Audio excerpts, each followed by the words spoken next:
Good morning सभी को। तो अब हम लोग जो उत्तरी अमेरिका जो शुरुआत किए थे, इससे पहले वाला जो पहला लेक्चर था उत्तरी अमेरिका का सामान्य परिचय, ठीक।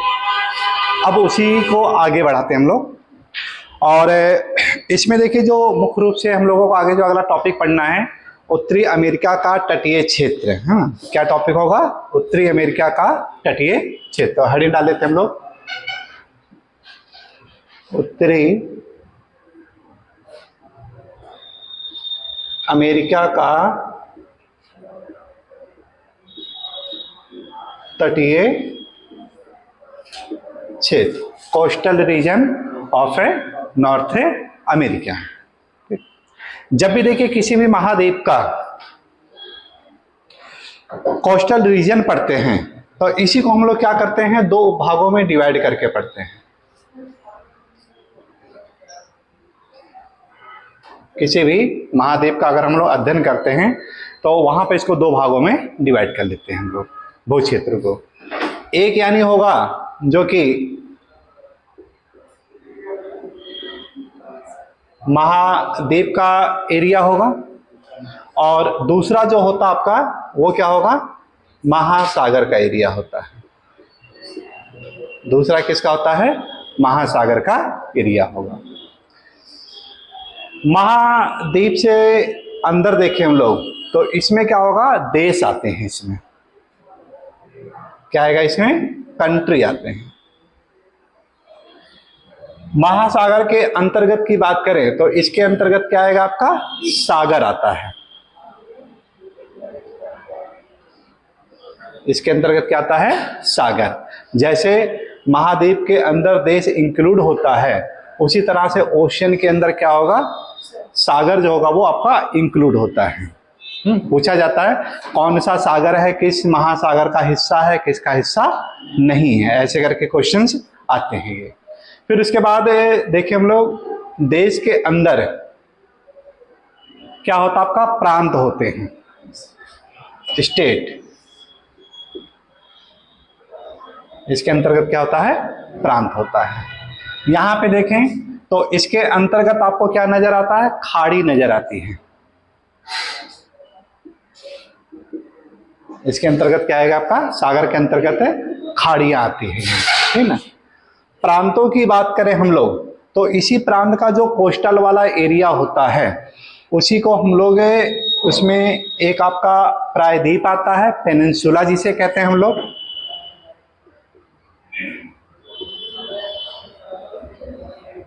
और दूसरा आपका आता है केप आता है, अंतरीप आता है। दूसरा क्या आता है? केप या अंतरीप आता है। और इसी प्रकार जब खाड़ी की बात करते हैं तो इसको भी हम लोग तीन भागों में डिवाइड कर देते हैं। एक होता है गल्फ, एक होगा आपका बे, और एक होता आपका बाइट, ठीक ना। कोई सा भी अगर महाद्वीप हम लोग पढ़ें तो सभी महाद्वीपों के अंदर क्या होगा, आपको ये कॉमन फीचर्स देखने को मिलेगा ये, ठीक। एक इसका आपका स्ट्रक्चर बन जाता है, खागा बन जाता है कि कैसे यानी महाद्वीपों का हम लोग स्टडी करते हैं हम लोग, है ना।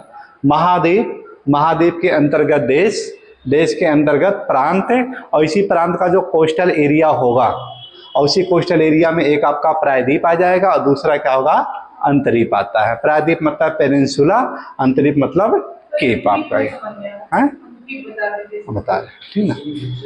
फिर इसके बाद महासागरों की बात करें हम लोग तो महासागरों के अंतर्गत सागर होते हैं, सागर के अंतर्गत खाड़ियां आती हैं, और इसी खाड़ियों को तीन भागों में डिवाइड करते हैं। एक होता आपका गल्फ, एक होता है बे, एक होता है बाइट। फिर इनकी परिभाषा की बात करें कि प्रायद्वीप किसे कहा जाता है ना, तो ऐसा भू क्षेत्र है ना, ऐसा भू क्षेत्र जो तीन ओर से क्या हो, वाटर से, और एक ओर से क्या हो, लैंड से सराउंडेड हो। तीन ओर से क्या होना चाहिए, वाटर से, और एक ओर से क्या हो, लैंड से सराउंडेड हो। उसी को नाम दिया जाता है पेनिनसुला कहा जाता है, ठीक। अंतरीप की बात करें तो इसकी भी परिभाषा बिल्कुल सेम यही है, बस दोनों में अंतर क्या है, ये एरिया इसका ज्यादा होता है और ये क्या होता है, इसका एरिया होगा कम होगा, नुकीला टाइप का होता है ये, ठीक ना। ये बहुत ही सकरा भाग होता है जो कि पानी की ओर ऐसे निकला हुआ रहेगा, जल की ओर ऐसे निकला रहता है। तो दोनों की परिभाषा बिल्कुल सेम है, बस एरिया को लेकर के डिफरेंस किया गया है। इसी तरह से खाड़ी की परिभाषा की बात करें हम लोग कि खाड़ी क्या चीज है, तो खाड़ी में देखिए क्या है, इसी परिभाषा को जस्ट उल्टा कर देते हैं हम लोग। मतलब है हाँ, वह क्षेत्र जो तीन ओर से क्या हो, लैंड से सराउंडेड हो और एक ओर से क्या हो, विशाल जल से घिरा हो, ठीक, उसी को नाम दे दिया जाता है खाड़ी कह दिया जाता है। यानी जल का वह भाग जो तीन ओर से स्थल से और एक ओर से विशाल जल से घिरा होता है, उसी को नाम दे दिया जाता है खाड़ी कह दिया जाता है, ठीक।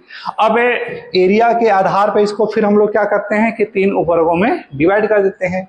इसी का जो सबसे सकरा भाग होता है उसे यानी गल्फ कहा जाता है ना। उसी का जो सबसे नैरो पार्ट होता है, या ये कह सकते हैं जैसे जो एक्यूट एंगल बनते हैं, एक्यूट एंगल बनते हैं, जैसे हाथ को फैलाते हैं हम लोग, तो ये आपका ये एक्यूट एंगल हो गया, बिल्कुल सकरा हो गया, ठीक। और जब इसी को पूरा फैला लेते हैं ऑब्ट्यूस एंगल होता है, तो उसी के विस्तृत भाग क्या कहलाता है, आपका बाइट कहलाता है। और दोनों का मध्य वाला जो क्षेत्र होता है उसे बे कहते हैं हम लोग। तो एरिया के आधार पर इसको तीन उपभागों में डिवाइड करते हैं हम लोग, ठीक है ना। तो किसी भी तटीय क्षेत्र को पढ़ने के लिए यानी इसी फार्मूला का हम लोग इसमें प्रयोग करना है, ठीक। यहाँ तक का ये पार्ट क्लियर हो गया।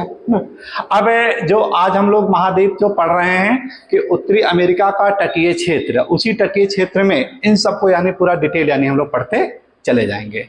क्या क्या ध्यान में पढ़ना है, देखिए इसमें जो मूल रूप से जो आपके टॉपिक से रिलेटेड, एक तो आपका हो जाएगा प्रायद्वीप के बारे में पढ़ना रहेगा यहाँ के,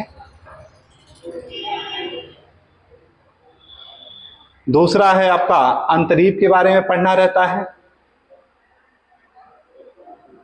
तीसरा है आपका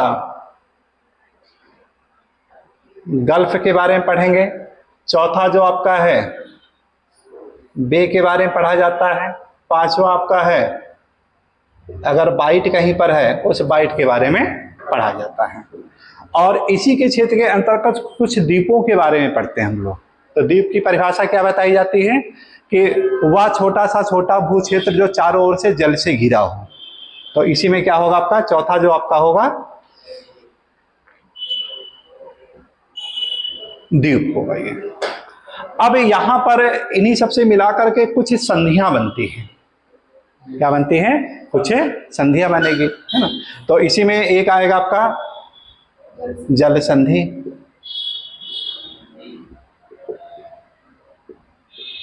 इसी में क्या आता है आपका जल संधियां आती हैं। तो जल संधियां क्या करती हैं कि ये दो जलीय क्षेत्रों को आपस में जोड़ती हैं ये, है ना। जैसे अगर बात करें हम लोग कि एक भू क्षेत्र अगर इस तरह से इधर है और दूसरा भू क्षेत्र आपका ये है आपका, और इधर एक आपका जलीय क्षेत्र ये है और दूसरा जलीय क्षेत्र आपको ये मिल गया। अब इसका जो पानी होगा किसी का लेवल ऊंचा रहेगा तो किसी का लेवल क्या होगा नीचा रहेगा, यानी पानी क्या होगा आपस में एक दूसरे से लिंक हो जाते हैं, एक का पानी दूसरे के अंतर्गत जाता है वो। और वो किसके ऊपर डिपेंड करता है, किसका यानी लेवल यानी नीचा है और किसका लेवल ऊंचा है उसके ऊपर डिपेंड करता है ये। तो इस प्रकार ये क्या करता है कि दो जलीय क्षेत्रों को आपस में जोड़ता है, ठीक है, दो जलीय क्षेत्रों को आपस में जोड़ता है। तो उसी को नाम दे दिया जाता है जल संधि, यानी जल को क्या कर रहा है आपस में संधि यानी जोड़ता है, ठीक। और दो भू क्षेत्रों को क्या कर रहा है आपस में ये अलग करता है ये, है ना, दो भू क्षेत्रों को आपस में अलग करता है। या इसी जल संधि को कहीं कहीं पर आप और भी कुछ नाम से जानते हैं हम लोग, पास के नाम से जाना जाता है ना। इसी को कहीं कहीं क्या होगा आपका पासेस, ठीक। और फिर इसी को और नाम दे दिया जाता है, कहीं कहीं चैनल भी नाम दे दिया जाएगा। इसी को नाम क्या दे दिया जाता है चैनल के नाम से जाना जाता है। और इसी प्रकार इसी परिभाषा को जस्ट उल्टा कर दिया जाए, है ना। इसी परिभाषा को जस्ट उल्टा कर दे। उल्टा करने का मतलब क्या हो जाएगा कि कोई जैसे भू क्षेत्र हो ऐसे,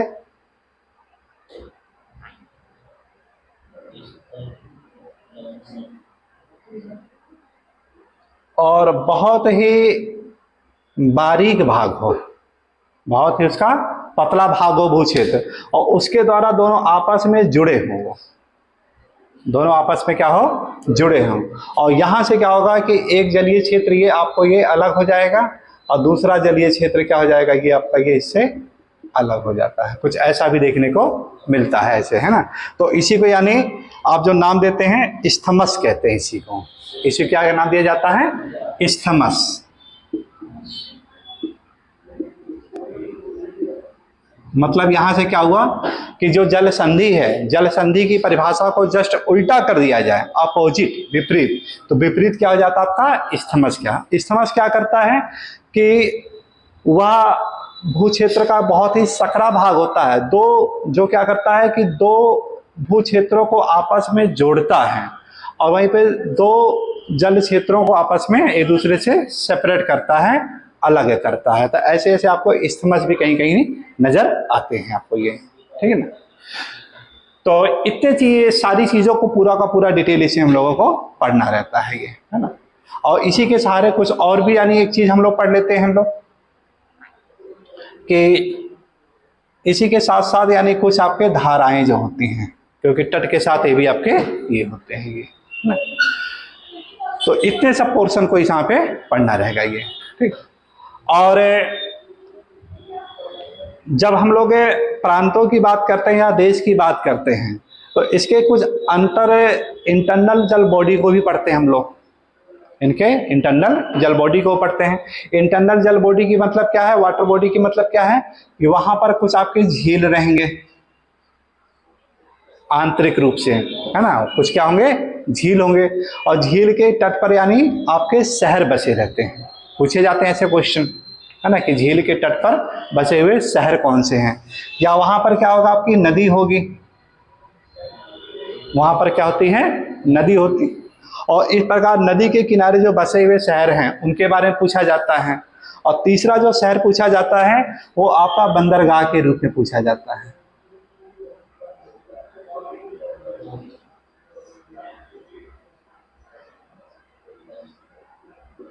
क्वेश्चन जो आपके यहां से आते हैं कि कोई भी शहर होते हैं तो शहर और वाटर बॉडी के बीच में क्या रिलेशनशिप होता है,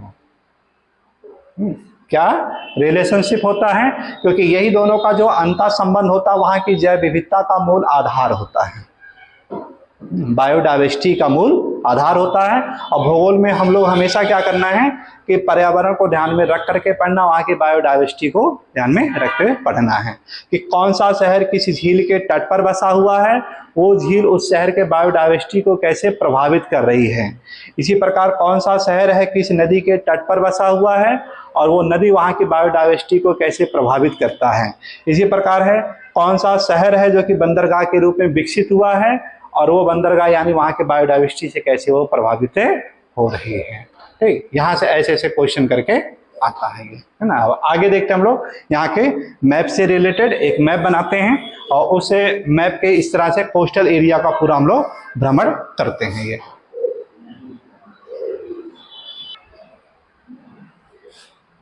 चलिए देखिए, इससे पहले की क्लास में जो हम लोग यहाँ पे कुछ मेन इसके फीचर्स के बारे में जो पढ़े थे कि जो उत्तरी अमेरिका है, तो उत्तरी अमेरिका में एक नदी आपको बताई गई थी, रियो ग्रांडे नदी,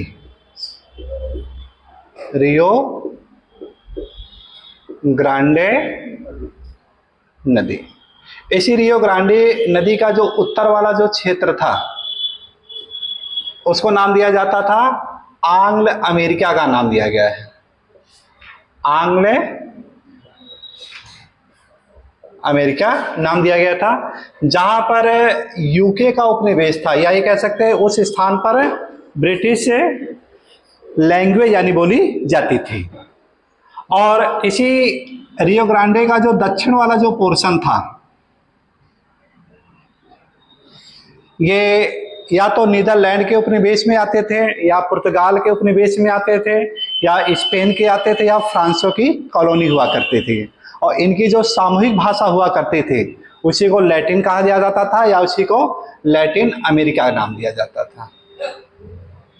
लैटिन अमेरिका। तो लैटिन अमेरिका अगर आपसे पूछा है क्या चीज, तो क्या बताएंगे कि जो रियो ग्रांडे नदी से लेकर के और केप हॉर्न तक का जो पोर्शन था, दक्षिण अमेरिका का जो सबसे अंतरतम बिंदु था केप हॉर्न, वहां तक का जो एरिया आता है वो सब के सब इसी के अंतर्गत आपके आते हैं। इसी में एक और आपको बताया गया था कि मध्य अमेरिका के बारे में, मध्य अमेरिका के बारे में जिक्र किया गया था कि मध्य अमेरिका क्या है। तो मध्य अमेरिका का मतलब देखिए, जो रियो ग्रांडे नदी है, रियो ग्रांडे नदी से लेकर के पनामा नहर तक, पनामा नहर तक का जो एरिया आता है उसी को नाम दिया गया था मध्य अमेरिका नाम दिया गया था। और इसी मध्य अमेरिका का जो सबसे पावरफुल कंट्री था मैक्सिको था। और जब मैक्सिको को इसमें से हटा देते हैं तो उसको नाम दे दिया जाता है आपका क्या, सेंट्रल अमेरिका कहते हैं उसी को, सेंट्रल अमेरिका। या ये कह सकते हैं जो युकाटन चैनल है आपका, ये युकाटन चैनल से लेकर के आपका पनामा नहर तक का जो एरिया आता है, युकाटन प्रायद्वीप से लेकर के पनामा तक का एरिया आता था, ये सेंट्रल अमेरिका के नाम से जाना जाता था। और इसी सेंट्रल अमेरिका में छोटे छोटे 7 देश आते थे आपके, 7 देश आते थे। याद करने का ट्रिक भी बताया गया था, 7 देशों को कैसे याद करना है कि स्टूडेंट और मकान मालिक के बीच का जो को रिलेशनशिप है उसी के बेस पे इसको याद कर लेना है। कि जैसे एक देश है इसमें आपका ग्वाटेमाला, ग्वाटेमाला था आपका, तो मकान मालिक होते हैं, ठीक। और मकान मालिक और स्टूडेंट के बीच का जो कोरिलेशनशिप क्या है आपका, वही मंथली जो पेमेंट करना रहता है उसी के बीच का यानी कोरिलेशनशिप देखने को मिलता है ये। और मकान मालिक क्या करते हैं कि बच्चों के दरवाजे पर हमेशा बेल लगाए रहते हैं। क्या लगाते हैं? बेल लगा देते हैं, मतलब बेलीज। हर महीने आकर के पहली तारीख जैसे आती है तो बेल को बजाना और सीधे बस कहना है कि मंथली का पैसा आप दीजिए। अब बच्चों को वहाँ पे जब अपने यहाँ रखते हैं तो साल भर में क्या करते हैं कि एक बार अपना वो किराया को इंक्रीज करते हैं। तो वहीं से तीसरा देश क्या आ जाता आपका, एल सल्वाडोर। एल सल्वाडोर था, एल सल्वाडोर, ठीक। ये साल भर में एक बार क्या करते हैं, किराए को इंक्रीज करते हैं और ज़्यादा नहीं करते थे, केवल कितना 100 रुपये, 100 रुपये बढ़ाते थे। तो उसी से क्या आपका होंडुरास,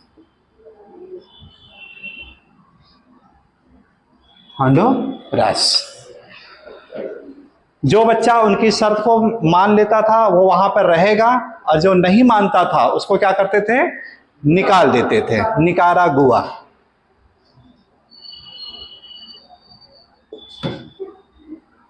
निकारागुआ।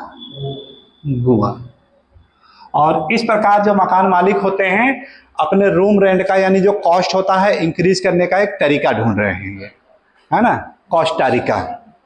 तो छठा देश क्या हो जाएगा आपका, कोस्टारिका।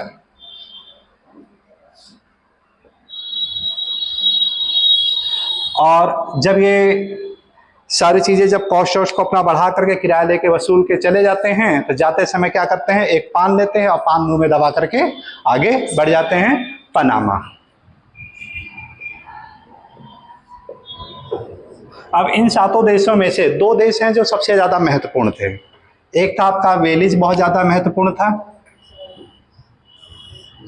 बेलीज के बारे में जो क्वेश्चन आया था कि यहाँ का एकमात्र ऐसा देश है जिसकी सीमा किसके साथ कर लगती है, अटलांटिक के साथ, यानी टच करती है। किसके साथ कर रही है, अटलांटिक के साथ है, टच करती है।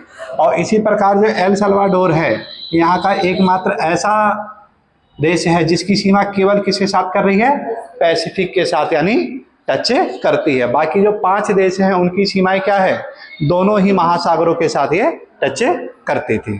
तो इस तरह से ये 7 देश आपके इसके अंतर्गत शामिल हो जाते हैं। ठीक, और अब इसकी जो मेन रूप से जो कहानी आगे हम लोग पढ़ेंगे इसके कोस्टल रीजन से, तो ये आपका है अलास्का रीजन। यहाँ पे है कौन सा है, अलास्का रीजन। और अलास्का रीजन में देखिएगा यहाँ पे बेरिंग जल संधि आपको मिलती है, या बेरिंग सागर यहीं पर है आपका, बेरिंग सागर। और इसी बेरिंग सागर से हम लोग इधर से पूरे की पूरी यानी आर्कटिक महासागर की यात्रा करेंगे यहीं से। ठीक, पहले हम लोग आर्कटिक महासागर के कोस्टल रीजन को देखेंगे, फिर उसके बाद अटलांटिक को देखेंगे, अटलांटिक के बाद फिर क्या आएंगे हम लोग प्रशांत के तटीय क्षेत्रों को पूरा का पूरा अध्ययन करेंगे। यानी इसके तटीय रीजन को अध्ययन करने के लिए 3 उपभागों में डिवाइड कर लेते हैं हम लोग। कितने भागों में डिवाइड करेंगे, 3 भागों में डिवाइड कर लेते हैं ये। ठीक, तो यहीं पे देखिए आपका जो पूर्वोत्तर क्षेत्र है, पूर्वोत्तर क्षेत्र में एक आपको सागर मिलता है, उसका नाम क्या है, बेरिंग सागर मिलेगा। और इसी के नाम पे एक जल संधि भी रखी गई है, बेरिंग जल संधि रखी गई है ना, बेरिंग जल संधि के नाम से जाना जाता है ये। तो एक तरफ आपका बेरिंग सागर हो गया, दूसरा आपका है बेरिंग जल संधि हो गया। बेरिंग सागर के थोड़ा सा इधर आइएगा तो एक आपको द्वीप मिलता है बियोफोर्ट, है ना, बियोफोर्ट सागर है, देखिए मिलेगा बियोफोर्ट सागर वहीं पर है, मिल गया होगा बियोफोर्ट सागर, बियोफोर्ट सागर।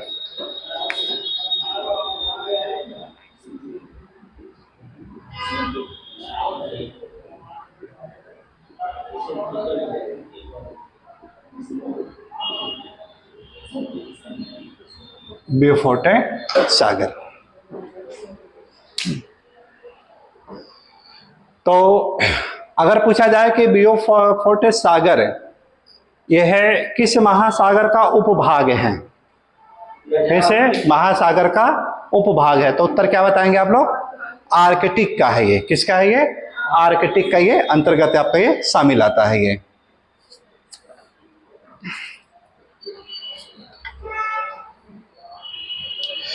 और बियोफोर्ट सागर के थोड़ा सा और इधर देखेंगे तो एक आपका चुक्की सागर मिलेगा, इधर पश्चिम की तरफ है,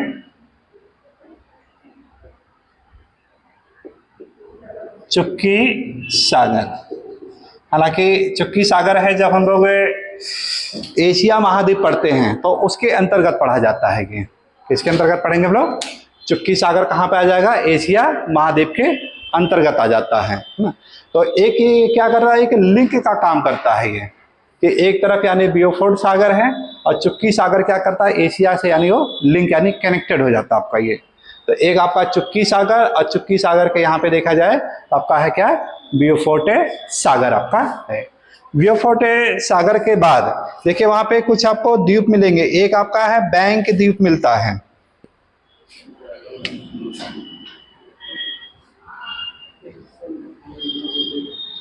ये आपका है इसी के पूरब में बैंक द्वीप मिल गया होगा, बैंक द्वीप।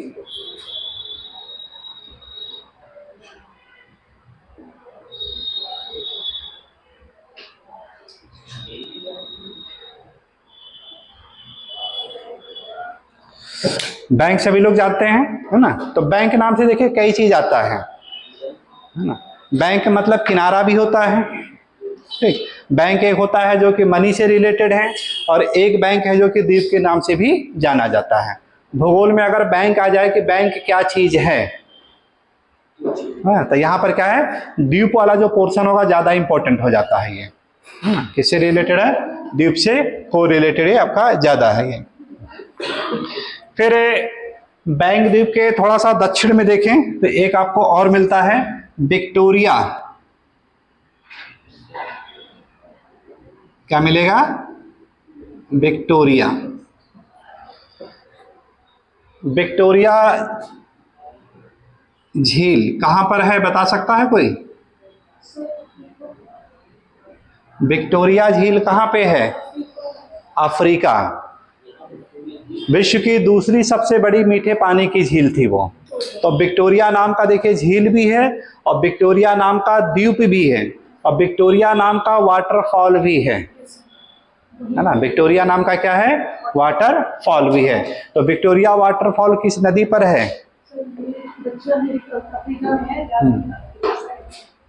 सर ये जो है विक्टोरिया द्वीप के ऊपर ही है ना?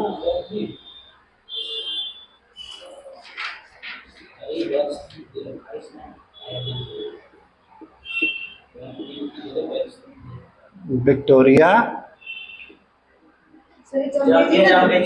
जाम्बेजी, याद आ रहा है ना? जाम्बेजी नदी, जो कि रोडेशिया को दो भागों में बांटता था, उत्तरी रोडेशिया और दक्षिणी रोडेशिया। ठीक है, उत्तरी रोडेशिया और दक्षिणी रोडेशिया को दो भागों में डिवाइड करता था। उत्तरी रोडेशिया को वर्तमान में किस देश के नाम से जाना जाता है? उत्तरी रोडेशिया का अब परिवर्तन क्या कर दिया गया नाम? जिम्बाब्वे। और दक्षिणी रोडेशिया का नाम जाम्बिया कर दिया गया है। तो इस तरह से जो जाम्बेजी नदी हुआ करती थी वो क्या है, जिम्बाब्वे और जाम्बिया के बीच की सीमा बनाती है, और उसी पर आपका है विक्टोरिया फॉल्स है ना। उसी पर क्या है? विक्टोरिया फॉल्स है। और यही जाम्बेजी नदी है जो कि विश्व की सबसे ज्यादा संभावित जल विद्युत की संभावना वहां पे जताई जा रही, जो क्वेश्चन आपके पूछे जाते हैं। तो विक्टोरिया नाम से तीन चीजें ध्यान में रखना है यहाँ पे आपको। विक्टोरिया जलप्रपात, विक्टोरिया आपका एक द्वीप हो गया, और विक्टोरिया आपका क्या हो गया? झील हो गया। ठीक है, और तीनों का अपना अपना इंपॉर्टेंट है आपका रोल है ये। ठीक, और इसी के थोड़ा सा राइट हैंड साइड भी आई है, तो एक आपको मिलेगा एलिस मेरे द्वीप।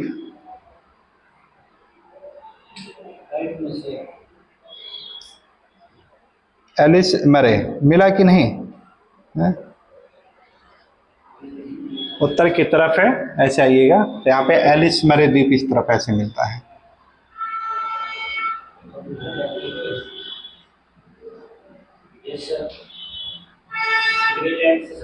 हाँ, ग्रीनलैंड का जो उत्तर वाला जो एरिया है वहीं पर आपको नजर आता है एलिस मरे द्वीप।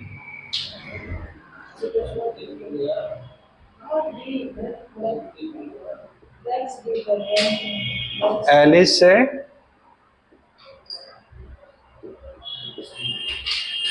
मरे द्वीप।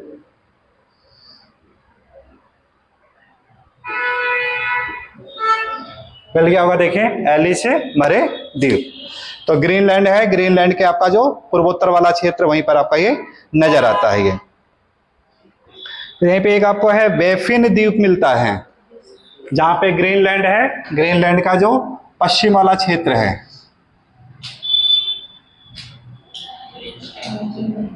बेफिन द्वीप, हाँ,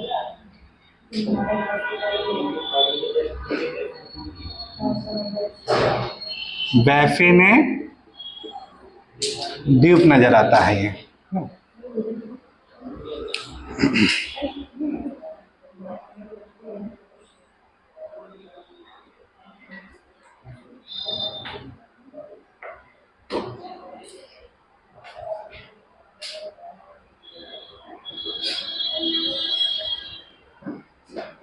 बेफिन द्वीप के पूरब में देखिएगा तो विश्व का सबसे बड़ा द्वीप नजर आएगा, ग्रीनलैंड। विश्व का सबसे बड़ा द्वीप है, उसका नाम क्या है? ग्रीनलैंड।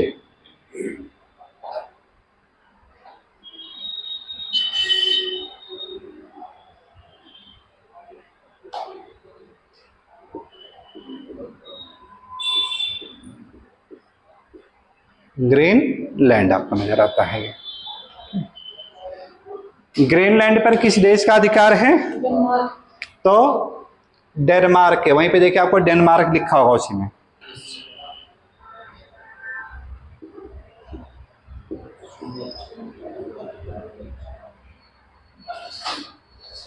डेनमार्क।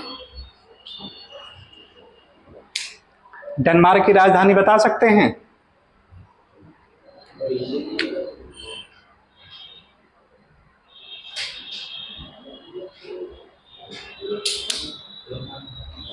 डेनमार्क की राजधानी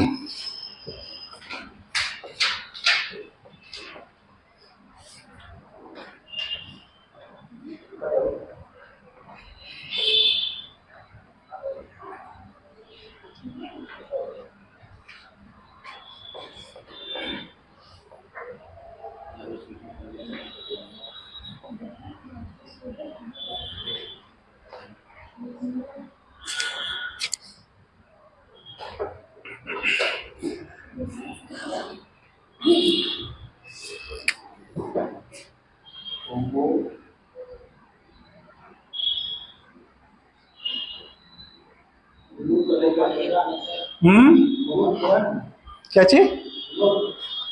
डेनमार्क की राजधानी पूछ रहे हैं। कोपेनहेगन।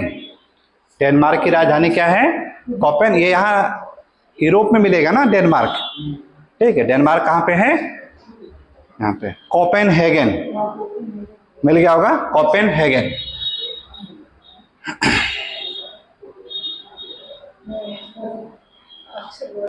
और प्रेजेंट टाइम में देखिए जो एक चर्चा का विषय बन रहा है, कोप सम्मेलन।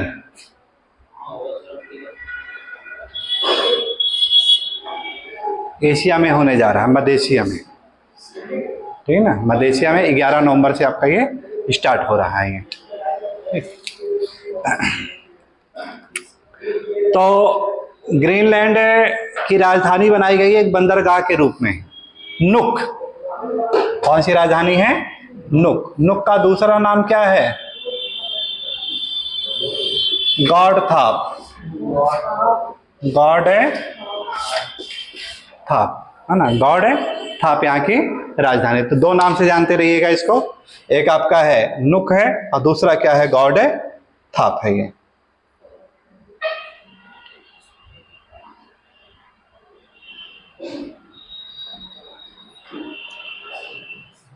तो दो पार्ट में आपका ये बटा है, नुक है और दूसरा क्या है? गॉड है थाप। इसी में देखिएगा जो एक इसका जो भाग है नीचे धंसा हुआ है, यहाँ का एक जलीय क्षेत्र है जो कि कनाडा के अंदर यानी बिल्कुल इस तरह से ऐसे धंसा हुआ पार्ट है। इसी को नाम दिया जाता है हडसन की खाड़ी कहा जाता है। इसे क्या नाम दिया गया है? हडसन की खाड़ी।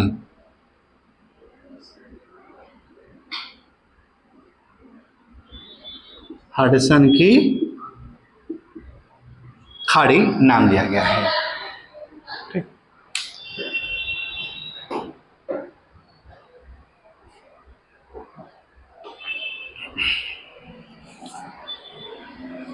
विश्व की सबसे बड़ी खाड़ी कौन सी है? विश्व की सबसे बड़ी खाड़ी बंगाल की खाड़ी। और यहां पे देखा जाए दूसरी सबसे बड़ी खाड़ी के रूप में आ जाता कौन? हडसन की खाड़ी आ जाती है ये, ठीक। कहाँ पे है ये? कनाडा के अंतर्गत आपका ये शामिल हो जाता है ये, ठीक। तो हडसन की खाड़ी। और इसी हडसन की खाड़ी में देखिए आपको एक पेनिनसुला मिलता है, उंगावा पेनिनसुला मिल गया होगा, देखिए उंगावा पेनिनसुला।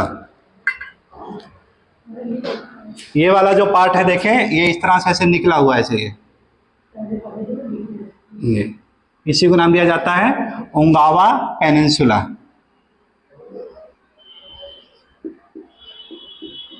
उंगावा प्रायद्वीप। उंगावा प्रायद्वीप। फिर उंगावा प्रायद्वीप के थोड़ा सा और इधर आइएगा तो एक आपको फिर खाड़ी मिलेगा, इसी के नाम पे है, उंगावा बे मिलता है ना। इसके राइट हैंड साइड देखिएगा ये वाला जो पोर्शन है ये, एक है उंगावा प्रायद्वीप और दूसरा क्या है? उंगावा की खाड़ी।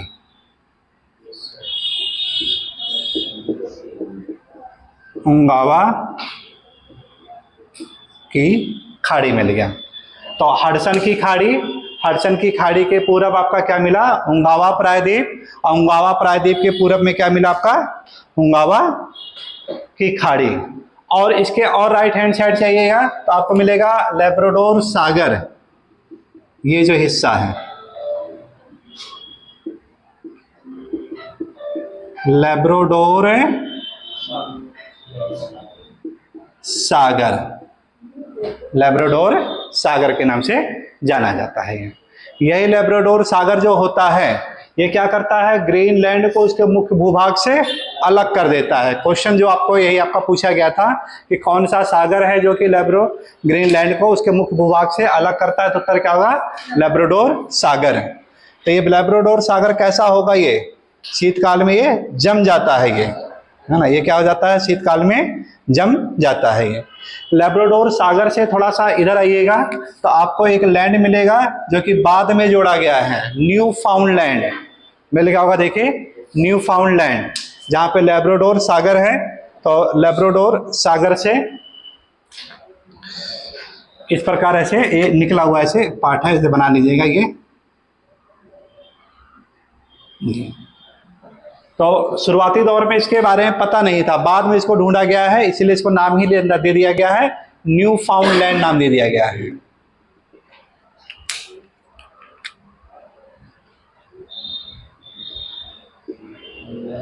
New found land. ये वाला जो भाग देखिए जो बिल्कुल अंदर की तरफ धंसा है, सेंट लॉरेंस की खाड़ी मिला, सेंट लॉरेंस की खाड़ी। तो इसी सेंट लॉरेंस की खाड़ी में एक नदी आकर के गिरती है, इसी के नाम पे ही है सेंट लॉरेंस, सेंट लॉरेंस। तो गल्फ ऑफ है सेंट लॉरेंस।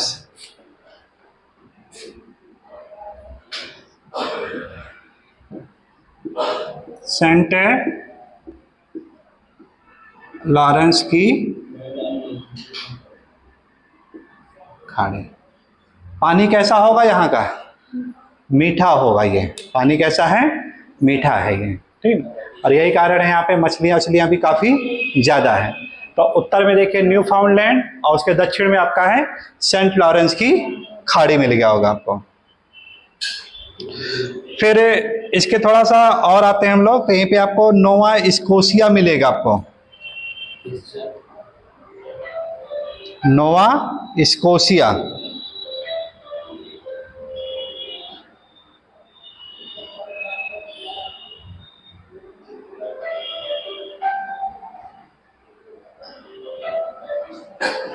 मिल गया आप लोगों में नोवा स्कोशिया। हाँ, नोवा स्कोशिया वाला पार्ट है ये, ठीक ना, नोवा स्कोशिया।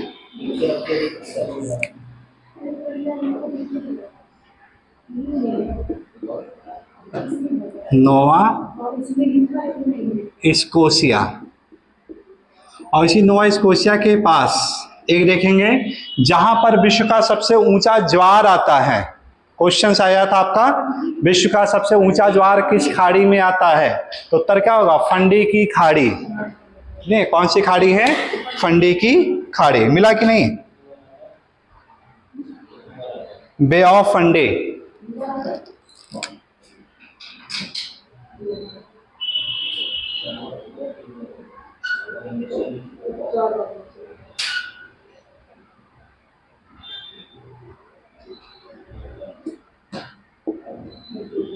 फंडी की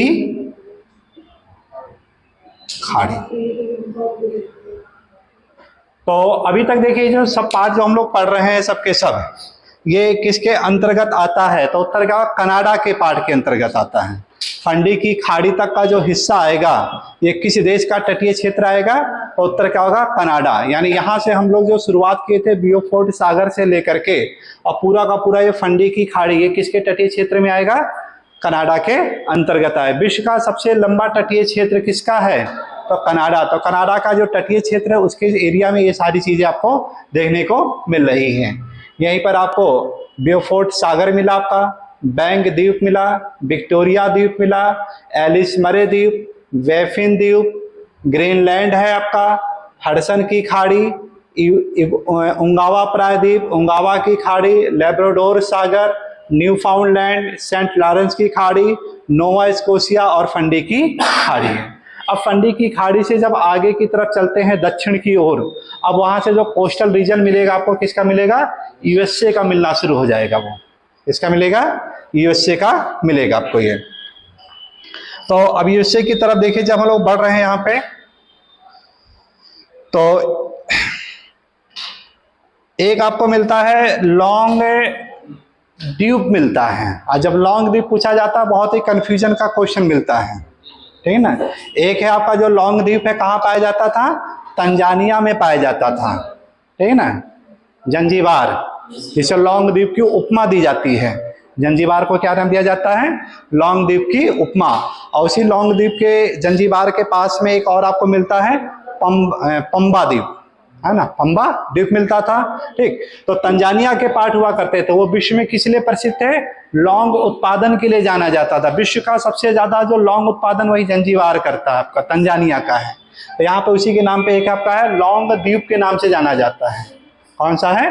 लौंग द्वीप। तो यूएसए में देखिएगा आपको मिल जाएगा आपको ये लॉन्ग आइलैंड, लॉन्ग आइलैंड। जहां पे देखिए न्यूयॉर्क है ना, जहां पे न्यूयॉर्क है ऐसे बना हुआ, यहीं पे आपका है ये।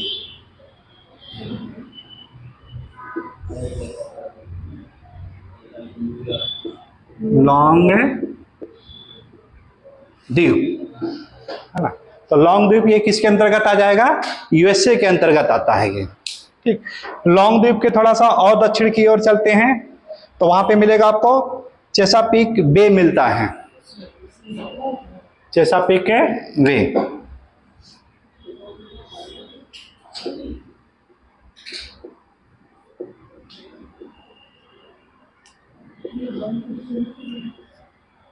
उसी के दक्षिण में, लॉन्ग द्वीप के दक्षिण में आपको मिलेगा चेसापीक वे, जहां पे वाशिंगटन डीसी है ना। वहां पे क्या है? वाशिंगटन डीसी ऐसे आपका है, चेसापीक बे। तो दोनों ही अपने आप में देखिए इंपॉर्टेंट है। चाहे लॉन्ग द्वीप की बात करें तो लॉन्ग द्वीप के पास आपका न्यूयॉर्क है, यहां पे, यहां पर क्या है? न्यूयॉर्क के पास है। और चेसापीक बे यहाँ पे आपका है वाशिंगटन डीसी, वाशिंगटन डीसी, ठीक। अब चेसापीक के और दक्षिण में चलते हैं, तो एक आपका है जो कि नासा का अनुसंधान केंद्र मिलेगा आपको। क्या मिलेगा? नासा का अनुसंधान केंद्र, और उसी को नाम दिया जाता है फ्लोरिडा प्रायद्वीप। मिल गया होगा, देखिए फ्लोरिडा प्रायद्वीप है। वाशिंगटन डीसी मिला कि नहीं? तो वाशिंगटन डीसी में देखिएगा उसी के पास में है, फिजिकल वाले में देखिए नजर आएगा चेसापीक, ठीक है। ये वाला जो पोर्शन है ये फ्लोरिडा,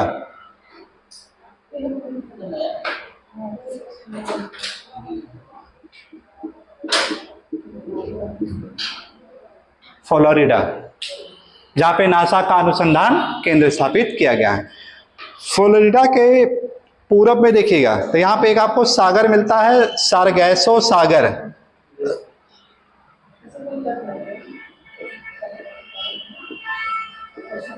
क्वेश्चन आया था कि विश्व का एकमात्र ऐसा कौन सा सागर है जिसका कोई किनारा नहीं है? तो उत्तर क्या आपका? सारगैसो। सारगैसो नाम की क्या होती है? एक घास होती है, और ये घास क्या करती है वहां पे? ये चक्रण कर रही है। ये किस रूप में चक्रण करती है? ये एंटी क्लॉकवाइज। कैसा है? Anti clockwise. जब धाराएं हम लोग पढ़ते हैं तो धाराओं में इसका यानी प्रभाव पड़ता है, उसी के परिणामतः ये चल रही है ये। तो सारगैसो सागर,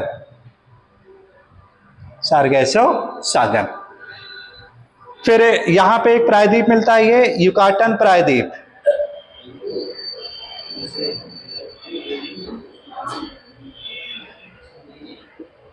युकाटन है प्रायद्वीप, युकाटन प्रायद्वीप। टाइम हो रहा आपका जाने का है? छुट्टी है? चलिए। थोड़ा सा आप लोग जैसे 9:30 आ जाए, इनका छूट जाता है ना, वहाँ देरी हो जाता है इनको पहुँचने ऑफिस। 9:30 आ जाए करिए, हैं? हाँ, सुबह 9:30 कर लिया करिए, सही रहेगा था, है ना। युकाटन प्रायद्वीप मिल गया होगा।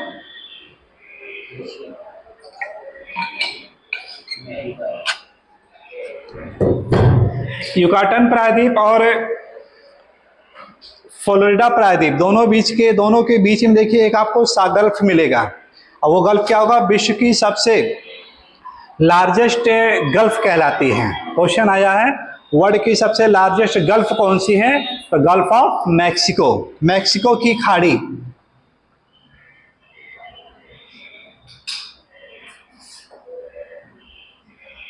मैक्सिको गल्फ दो प्रायद्वीपों के बीच में आपका ये स्थित है। ये इसमें आपका दो प्रायद्वीपों के बीच में आपका ये स्थित है। ये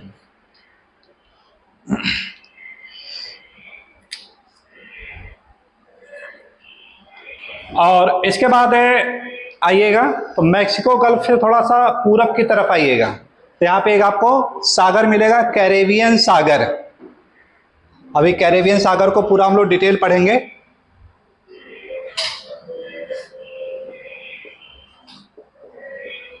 कैरेबियन है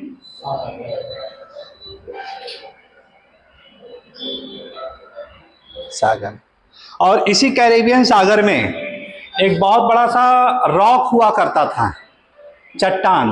कौन सा था वो, एंटिलीज। कौन सा पर्वत था, एंटिलीज पर्वत। और प्लेट विवर्तन के सिद्धांत के अनुसार क्या हो रहा है कि इसी जब एंटिलीज का विखंडन होता है, तो विखंडन होने से क्या हो रहा है, यहाँ पे द्वीपों का निर्माण होता है।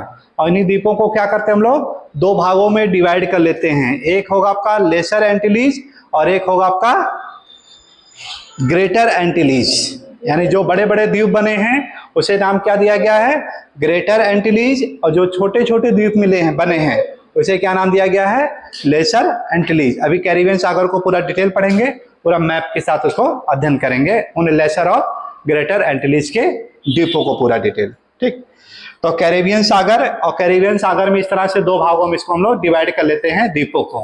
ठीक, और इन्हीं द्वीपों को सामूहिक रूप से जो नाम दिया गया है, वेस्ट इंडीज नाम दिया गया है। क्या नाम दिया गया है, वेस्ट इंडीज नाम दिया गया है। और इसी वेस्ट इंडीज द्वीप पर 1493 ईस्वी में कोलंबस यहाँ पे पहुंचा था। 92 में उसने अपनी यात्रा शुरू की थी और 93 में आकर के यहाँ पे पहुंचा है ये। ठीक, और इसके आते हैं हम लोग दक्षिण की तरफ, तो आपको पनामा मिलेगा। आपको पनामा नहर, पनामा नहर ये भी हम लोगों को पूरा डिटेल पढ़ना है ऐसे। पनामा नहर, और वहां पे इसी के नाम पे देखिए आपको खाड़ी भी मिल जाएगी, पनामा की खाड़ी। मिला कि नहीं, पनामा की खाड़ी। अब जो सबसे ज्यादा इंपॉर्टेंट क्वेश्चन है कि पनामा की खाड़ी किस महासागर के का हिस्सा है, तो ध्यान रखिएगा, ये पा से पनामा, पा से प्रशांत, है ना, पा से पनामा और पा से क्या हो जाएगा, प्रशांत।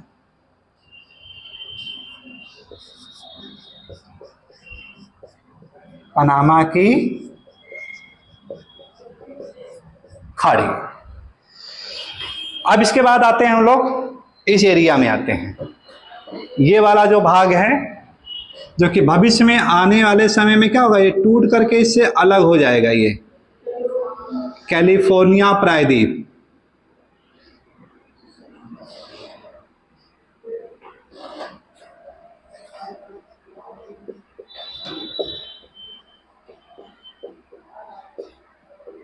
कैलिफोर्निया प्रायद्वीप, और कैलिफोर्निया के प्रायद्वीप के जो पूरब में है आपका खाड़ी है, इसी के नाम पर इसको रख दिया गया है, नाम ही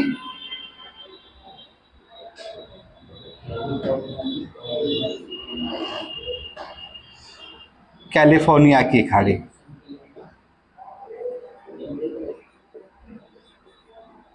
कैलिफोर्निया की खाड़ी। तो दो यहाँ पे आपको मिलेगा, कैलिफोर्निया प्रायद्वीप और कैलिफोर्निया की खाड़ी। इसी के नाम पे देखिएगा उत्तर में एक प्रांत भी मिल जाएगा आपको, कैलिफोर्निया प्रांत यूएसए का, है ना, उसी के नाम पे ही है आपका। और यहां पे देखें हम लोग, जहां से देखिए आपका 49 डिग्री उत्तरी अक्षांश रेखा गुजरती थी। कौन सी रेखा थी? 49 डिग्री उत्तरी अक्षांश रेखा। इस रेखा की विशेषता क्या है कि दो देशों के बीच का सीमांकन करती है वो, है ना। किसके किसके बीच में? उत्तर में कनाडा है और दक्षिण में यूएसए। और इसी के पास यहाँ पे देखिएगा तो एक आपको द्वीप मिलेगा, बहुत इंपॉर्टेंट है, वैंकूवर द्वीप।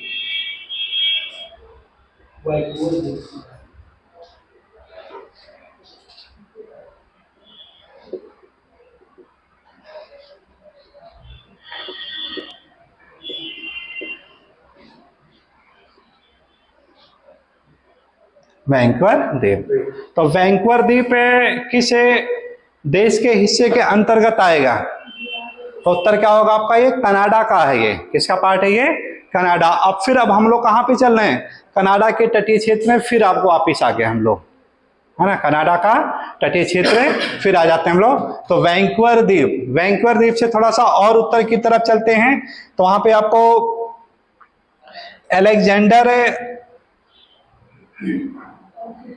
आर्किपेलागो मिलेगा।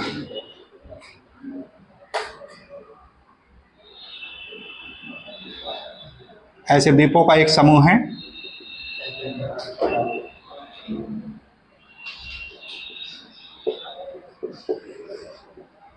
अलेक्जेंडर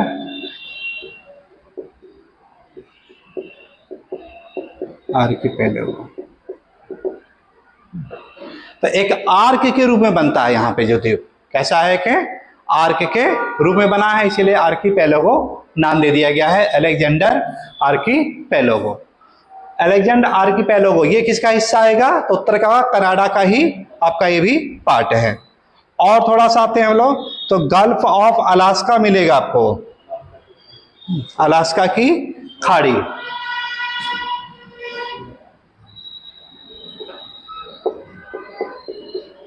अलास्का की खाड़ी, ठीक ना, अलास्का की खाड़ी। तो अलास्का की खाड़ी ये किसके अंतर्गत आ जाता है? तो उत्तर क्या होगा आपका?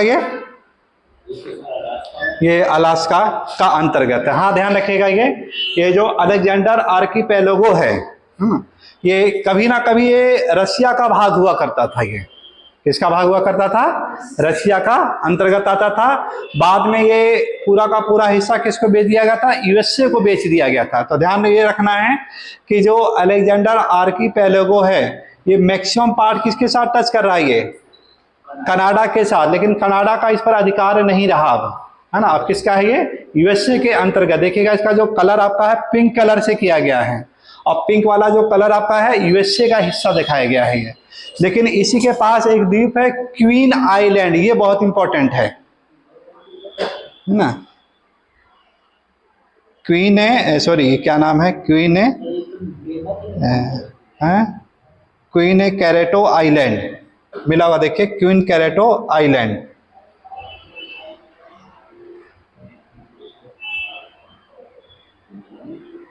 नहीं मिला? क्वीन कैरेटो आइलैंड जहां पे अलेक्जेंडर आर्कियन है वहीं पर है क्वीन है।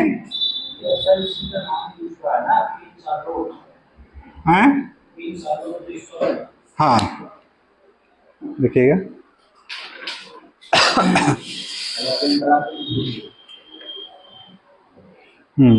क्वीन है शार्लोट द्वीप समूह। तो ये किसके हिस्से में आता है? कनाडा के अंतर्गत आ जाता है, क्वीन शार्लोट।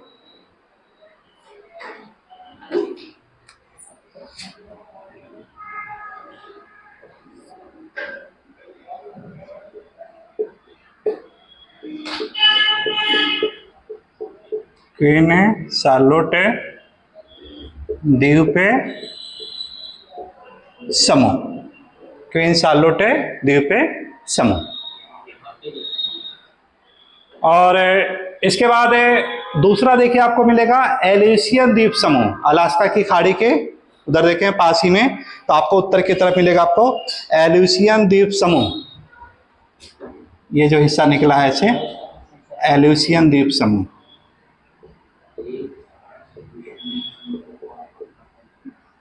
एल्यूसियन द्वीप समूह, तो ये किसका हिस्सा आपका? अलास्का का है। और फिर इस प्रकार हम लोग इसके बाद यानी पहुंच जाते हैं कहाँ? बेरिंग सागर पहुंच जाते हैं। और बेरिंग सागर के बाद फिर उत्तर में चुस्की सागर, और चुस्की सागर के पूर्व में आपका ब्यूफोर्ट सागर में फिर आ जाते हैं। तो इस तरह से पूरा का पूरा एक है हम लोग इसका तटीय क्षेत्र का सीमांकन यानी पूरा ये देखे कर पूरा पढ़ लिए हैं। ठीक, अब इसमें जो सबसे महत्वपूर्ण आपका जो रह गया है वो कैरेबियन सागर। कौन सा रह गया है? कैरेबियन सागर।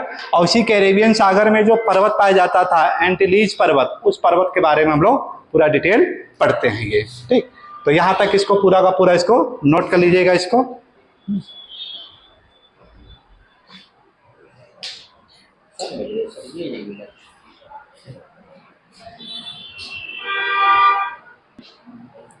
चलिए देखते हैं हम लोग कैरेबियन सागर।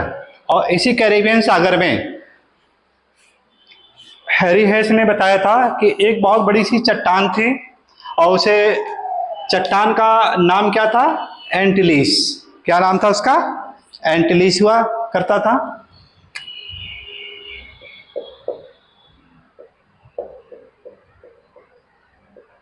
एंटिलीस। और इसी एंटिलीस का जब विखंडन हो रहा है, विखंडन होने से यहाँ पे ये दो भागों में डिवाइड हो गया है। यानी ये इस तरह से दो द्वीपों का निर्माण होता है। एक होता है जो द्वीप बड़े बड़े बनते हैं, उसे नाम दे दिया गया है ग्रेटर एंटिलीस कहा गया है उसे। क्या नाम दिया गया उसे? ग्रेटर एंटिलीस। और जो छोटे छोटे द्वीप बने हैं उसे नाम दिया गया है लेसर एंटिलीस। लेसर एंटिलीस।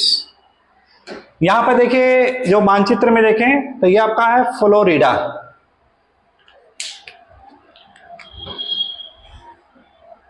जब अमेरिका स्वतंत्र हुआ था तो फ्लोरिडा उसके अंतर्गत नहीं आता था। फ्लोरिडा उसके अंतर्गत नहीं आता था। बाद में इसने इसको अपने भाग में शामिल किया है। 1850 में के दशक में जाकर के इसको ये शामिल कर रहा है ये। और ये वाला जो भाग है ये आपका है युकाटन प्रायद्वीप। युकाटन प्रायद्वीप। और दोनों के बीच में आपका है गल्फ ऑफ मैक्सिको। दोनों के बीच में क्या है? Gulf of Mexico. और इसी गल्फ ऑफ मैक्सिको में देखा जाए तो विश्व का जो चौथी सबसे लंबी नदी थी मिसिसिपी, वो यहाँ पर पंजाकार डेल्टा का निर्माण करती है ये, है ना। विश्व का सबसे बड़ा पंजाकार डेल्टा यहीं पर ये बनाती है, मिसिसिपी और मिसौरी नदी है। तो इन दोनों प्रायद्वीपों से पूरब में देखें हम लोग, यहां पर कुछ बड़े बड़े आपको द्वीप नजर आते हैं। उन्हीं में से एक आता है आपका क्यूबा। एक क्या है? क्यूबा।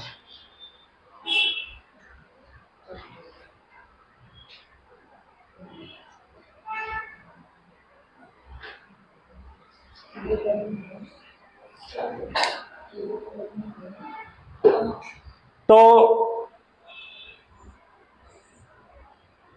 क्यूबा के बारे में आता है, जब हम लोग पॉलिटिकल ज्योग्राफी पढ़ते हैं तो वहां पे इसकी जियो पॉलिटिक्स आती है ये। इसकी जियो पॉलिटिक्स आती है कि क्यूबा का यूएसए के बीच में क्या अंतर संबंध है और क्यूबा का चाइना के साथ क्या अंतर संबंध है। ठीक है ना। क्यों है क्या चीज? देखिए कि जो मिसिसिपी नदी है ये जल क्षेत्रों के लिए जानी जाती है। यहाँ के 31 राज्यों के पूरे एरिया को ये जल प्रवाह प्रदान करती है ये। और कई राज्यों के बीच में क्या करती है? सीमा भी बना रही है। तो बहुत बड़े बड़े जो जहाज होते हैं वो क्या है कि मैक्सिको की खाड़ी से स्टार्ट होते हैं और कहाँ पहुंच जाते हैं आपके विश्व की जो यहाँ की जो ग्रेट झील है उस ग्रेट झील के पास तक पहुंच जाते हैं ये। तो इस प्रकार ये क्या करता है, व्यापार मार्ग को बहुत ज्यादा बढ़ावा देता है ये।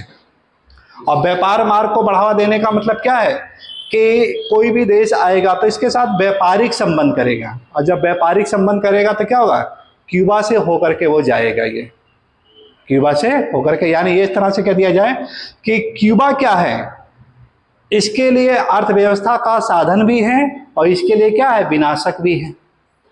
क्योंकि इसी विनाशक का प्रयोग किया था किसने, चाइना ने किया था, कि क्यूबा पर काफी ज्यादा डेवलप करने का प्रयास किया था। बिल्कुल वही सेम किया था जो आज प्रेजेंट टाइम में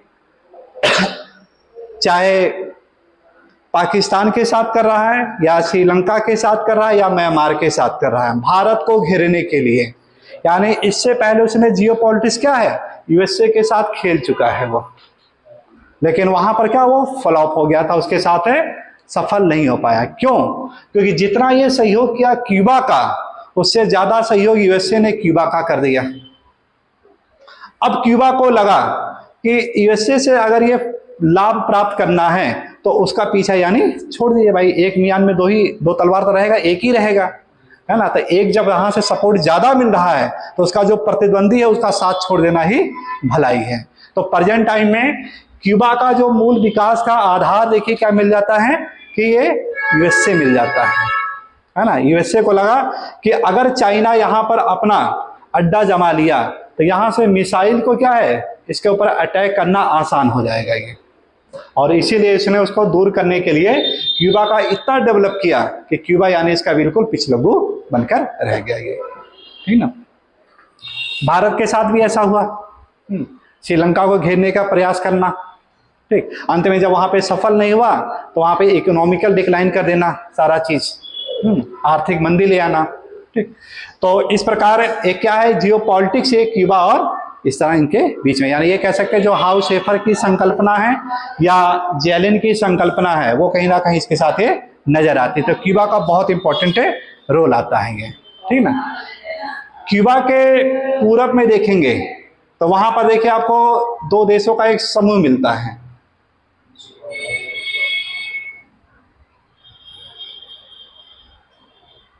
एक आपका मिलेगा हैती और दूसरा मिलेगा डोमिनिकन रिपब्लिक। दूसरा क्या है, डोमिनिकन रिपब्लिक, है ना।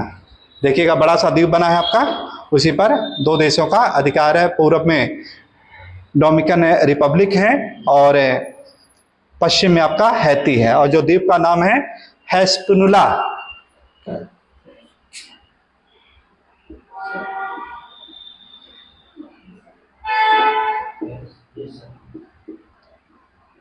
हिस्पैनियोला द्वीप, तो हिस्पैनियोला द्वीप का है दो भाग में डिवाइड हो गया।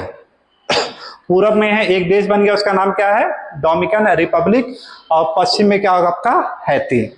दक्षिण में देखिएगा एक आपको और द्वीप मिलेगा, जमैका, है ना। दक्षिण में आपका है, दोनों के बीच में मिलता है जमैका मिलता है,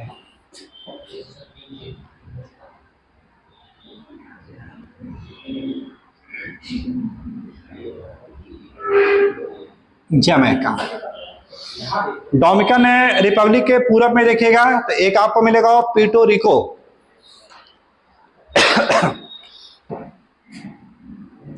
और प्यूर्टो रिको के बारे में सबसे जो महत्वपूर्ण है कि इस पर किसी देश का अधिकार है, यानी ये स्वतंत्र द्वीप नहीं है ये।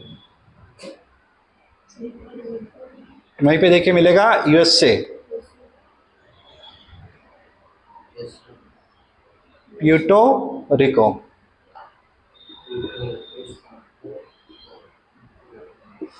यूएसए का अधिकार है ये। किसका है ये, यूएसए का अधिकार है ये। और प्यूर्टो रिको के उत्तर में जाइएगा तो एक आपको मिलेगा द्वीप और मिलता है, बारमुडा मिलता है, ठीक है ना। क्या मिलता है आपका, बारमुडा।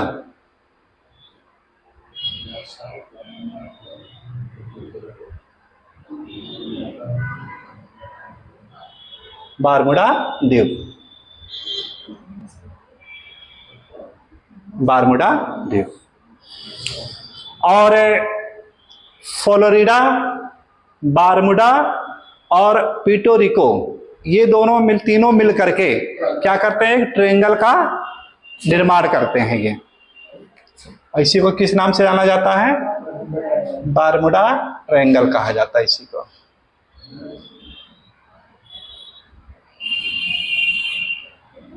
इसी का नाम क्या दिया गया है, बारमूडा ट्रायंगल नाम दिया गया है।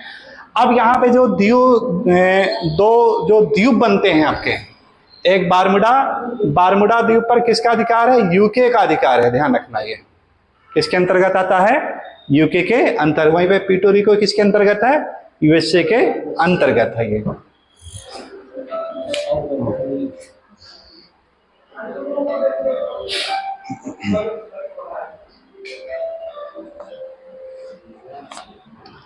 जहां पे देखिए फ्लोरिडा है, वहीं पर है बहामास, जहां से कर्क रेखा आपकी गुजरती है। क्वेश्चन आया था जो आपका ये, ठीक है, बहामास।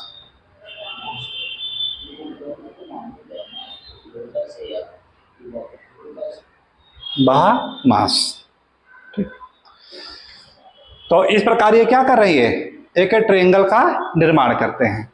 और इसी बारमूडा ट्रायंगल से कौन पास किया था, 1493 ईस्वी में कोलंबस पास किया था, यहां से गुजरा था ये। कौन गुजरा था, कोलंबस। तो बताया जाता है कि अपने जो रहस्यमयी घटनाओं के साथ है, क्या उस समय इसके बारे में पता था किसी को, उत्तर क्या, नहीं, क्योंकि नई दुनिया कुछ जन्मे नहीं करते थे, ठीक है, इसके बारे में किसी को कुछ तक पता ही नहीं था, ठीक। तो अब वो यहाँ से गुजर भी चुका था ये। कई बार ऐसा होता है कि बहुत से ऐसे खतरनाक भयानक जगह होते हैं जिसके बारे में हम लोग अनजान होते हैं, और जब बाद में गुजर जाते हैं तो पता चलता है कि यहाँ पे ये था, तो लोग कहते हैं कैसे वहां से तुम गुजर चुके, है ना। पुरानी अगर कहानी अगर याद करेंगे आप लोग तो कहेंगे कि यहाँ पे आपको ये खतरा होता था, ऐसे भूत पिशाच हुआ करते, तरह तरह की सारी बातें। और लोग है जब अननोन पर्सन होता तो वहां से गुजर जाइए, ये भी नहीं जाता, सही बात है, तो इसकी खोज भी नहीं हो पाती। तो अनजान था, वहां से गुजर चुका था, ठीक। तो अब ये जो बड़े बड़े द्वीप आपको नजर आ रहे हैं, क्यूबा हो गया, हिस्पैनियोला द्वीप हो गया, प्यूर्टोरिको हो गया, जमैका हो गया, बहामास हो गया, ये सब क्या है आपके, ये आपके ग्रेटर एंटिलीज के भाग हो जाते हैं। ये क्या आ जाते हैं, ग्रेटर एंटिलीज के भाग आ जाते हैं। और इसके जो दक्षिण वाला जो पोर्शन है, यहां से देखें हम लोग,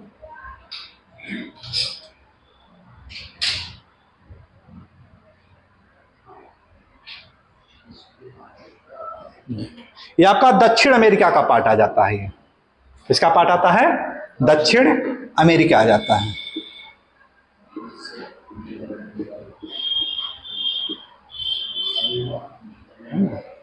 यहां पर 3 द्वीपों का एक समूह मिलेगा, और उन तीनों द्वीपों को नाम दे दिया जाता है ABC।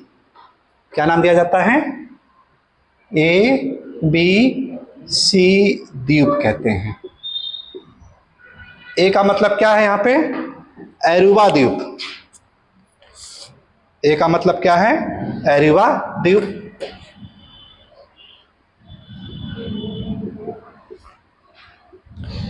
बी का मतलब जो है यहां पे बोनेयर द्वीप, बोनेयर द्वीप। और जो सी का मतलब है, यहां पर है आपका क्यूरिको द्वीप,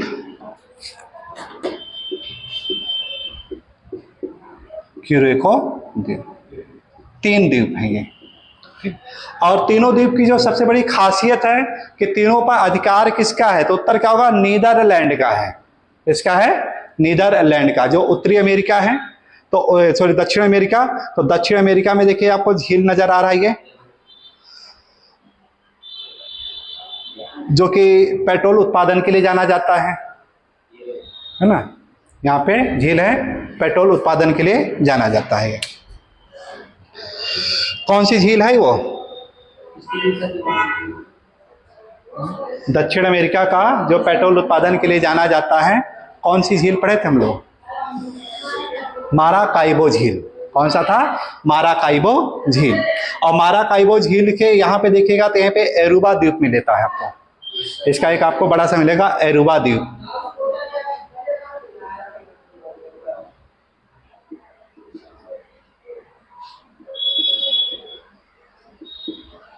एरुबा द्वीप मिल जाए। एरुबा द्वीप के थोड़ा सा पूरब की तरफ चलते हैं हम लोग, है ना। तो क्राकाओ या क्यूरोको, हाँ क्यूरोको या क्राकाओ या क्रीको।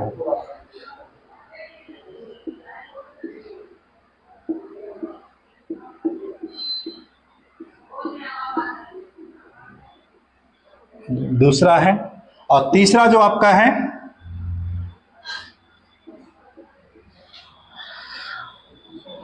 बोनेगर। बोनेगर 3 द्वीप है यहाँ पे ये, ठीक। इन्हीं को शॉर्टकट में क्या नाम दिया जाता है? ABC। इसे कहते हैं ABC द्वीप कहा जाता है।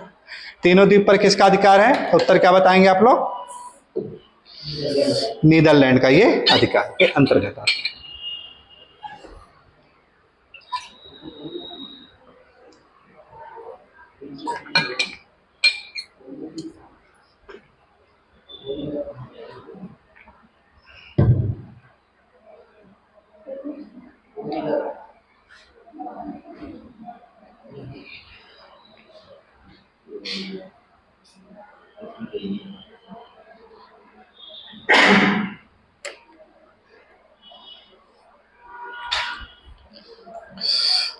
बोनेरा द्वीप के थोड़ा सा पूरब में देखेंगे तो ट्रिनिडाद टोबैगो मिलेगा आपको।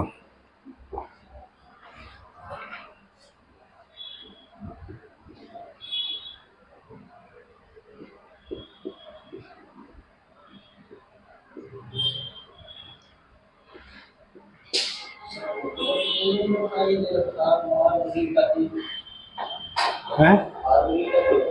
कहाँ पे? बड़ा सा एक मैप होगा, निकालिएगा। नहीं, एक और बड़ा सा है। हाँ ये रहा कैरेबियन द्वीप, इसमें देखिएगा स्पष्ट पूरा है।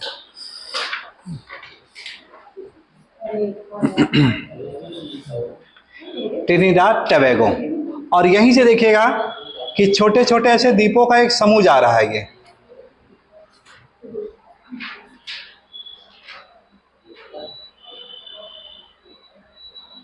और इन्हीं द्वीपों को सामूहिक रूप से नाम दिया जाता है लेसर एंटिलीज कहा जाता है इसी को। इसे क्या नाम दिया जाता है? लेसर एंटिलीज के नाम से जाना जाता है ये।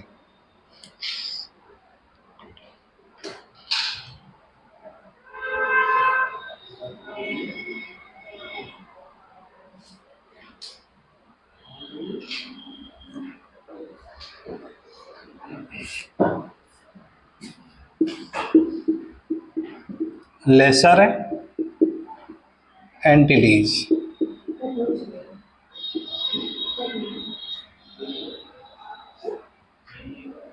तो इस प्रकार जो यहाँ का एंटिलीज पर्वत था, एंटिलीज पर्वत से डिवाइड होकर के कैसे कैसे ये सब द्वीपों का निर्माण हो रहा है, ये पूरा का पूरा ये आपका ये प्लेट विवर्तन की सिद्धांत जब हम लोग पढ़ते हैं तो वहाँ पे इसका पूरा का पूरा वर्णन भी देखते हैं हम लोग, है ना।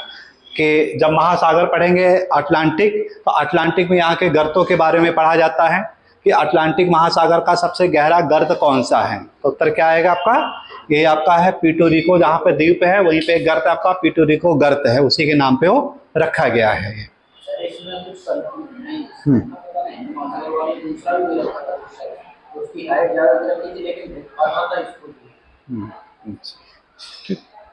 तो ये यहाँ के द्वीपों से संबंधित है, ये पूरा का पूरा यहाँ पे हो जाता है आपका, ये कंप्लीट है।